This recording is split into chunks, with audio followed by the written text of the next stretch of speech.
ang showbiz mga katropa, Sharon Cuneta, Gipaambit ang pagka-senior citizen. Ayun, senior citizen din si Sharon Cuneta ni mga katropa. Araw sa iron mga kaigsuunan ang report ni Inay Kauban ang hapit na pud mahimong senior. Nga to ang showbiz news correspondent Inday Erika. Showbiz News! Showbiz Balita!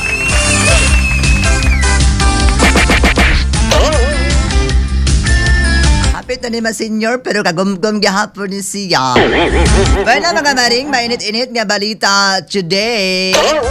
Ay mga maring, ipaambit ni megastar o showbiz veteran Sharon Cuneta ang iyang pagka-senior citizen. Pagkahuman, mag-60 anyos ni atong Enero sa is.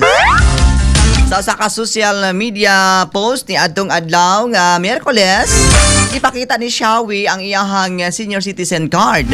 Bisan pa man nga gitabunan og pipila ang kadetalye alang sa privacy, klaro ang iyahang kalipay sa pagsugod sa bag-ong yugto sa iyang kinabuhi.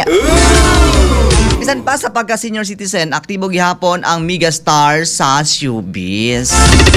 Kahinumduman nga ni adtong nakalabay nga bulan gisaulog sa aktres ang iyahang ika-60 ka adlaw nga natauhan sa usa ka noontime musical variety show o gasumala niya nga aduna duha ka project nga naghulat kaniya. Wow! Sana all dagan na pagproyekto sa tiguang na. Ako na gyud taon. Og mo kato mga maring ato ang showbiz balita today. Alagapit ako mga senior, dahawit aming Marian, ating Marian. Kapit na po ni mga senior si Maring Marian. Ako si Maring Inday, Erika Deligwapa, Delimista, sa apa ng kopiansa, pasinig mapuhon, maako, nakababay.